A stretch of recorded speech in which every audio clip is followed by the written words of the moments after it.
Holocaust. I'm going to speak to you today about Adolf Hitler, the Holocaust, and why German officers participated in mistreatment of prisoners. What was the Holocaust? 1941 to 1945. Not just Jews, gypsies, homosexuals, communists, and the disabled were involved. Hitler believed in a master race of Aryans who had blonde hair and blue eyes. 11 million people were killed, 6 million Jews were killed. 1 million Jewish children were killed, 1.1 million killed in Auschwitz.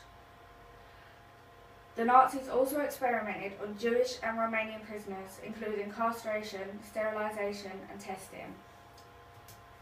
I would like to share with you some interesting facts about Hitler. Some are very surprising.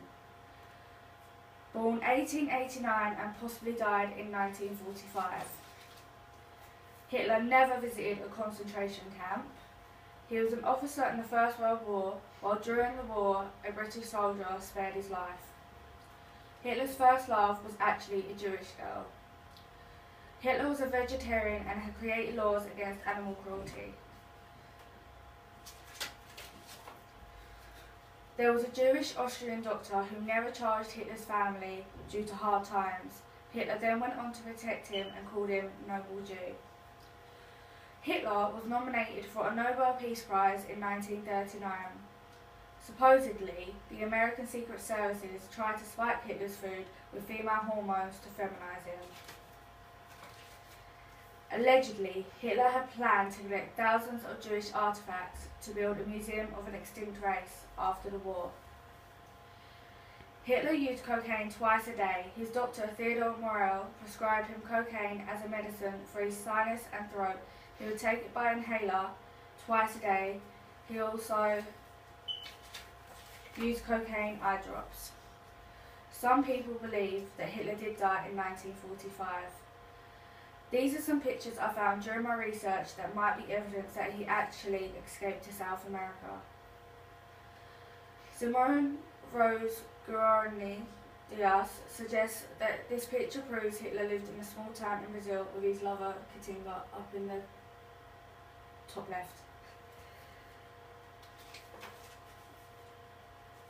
In this picture is the alleged burial site of Hitler. The Führer, as he was known in Nazi Germany, supposedly fled to Argentina and then Paraguay before settling in the Brazilian state of Mato Grosso. These old tatty clothes were meant to be worn by the Führer, as an author suggests that the fascist actually died aged 95.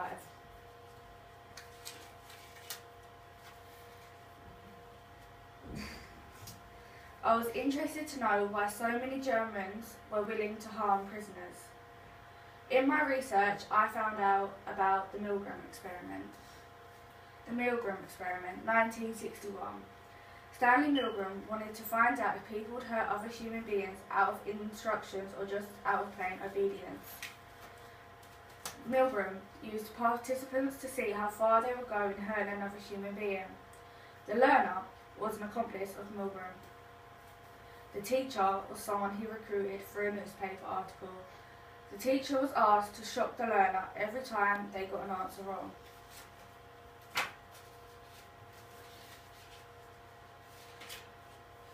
The results.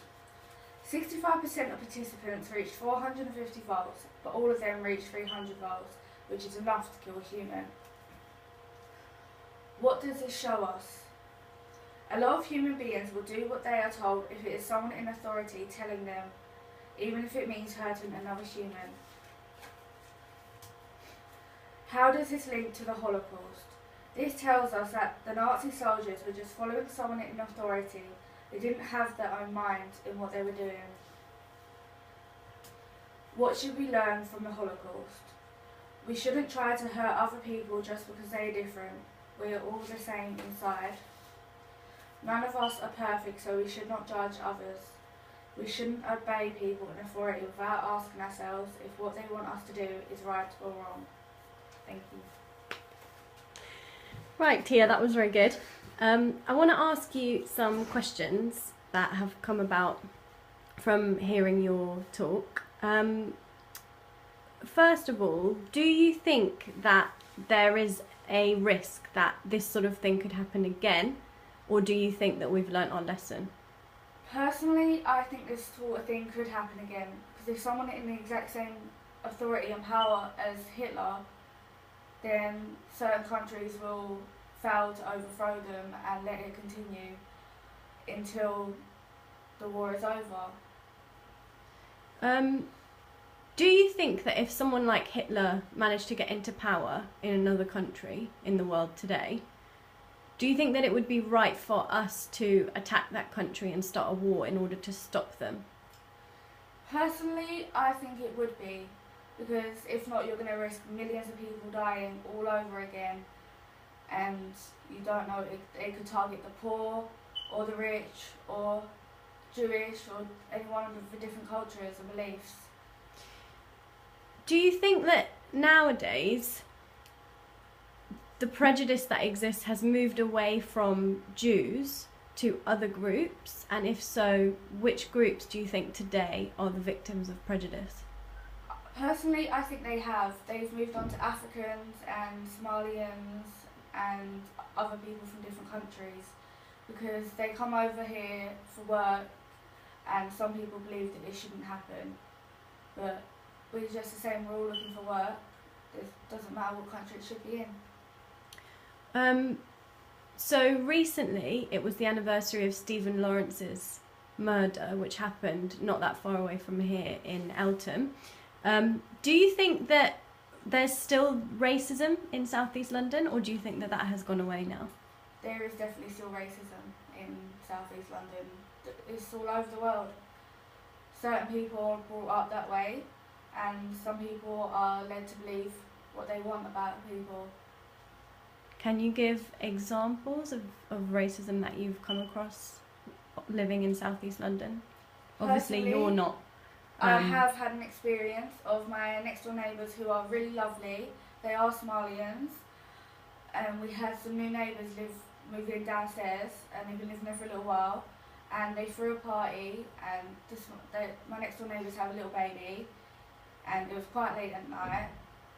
Some of us do have work the next day, which is what I understood. And the person who moved in downstairs was shouting racism, everything, holding a knife, because they just didn't like them because of their beliefs and their culture. How do you think we can stop prejudice? What can we do to stop people from being racist or prejudiced? I don't think we can. It's just how people are brought up. Like some people, for instance, my nan, she was brought up during all of this, and she's quite an honest person, and she's not racist at all. It's all about how you've been brought up, and if you're allowed to make your own mind up about people. Right, Tia, thanks very much. Well done.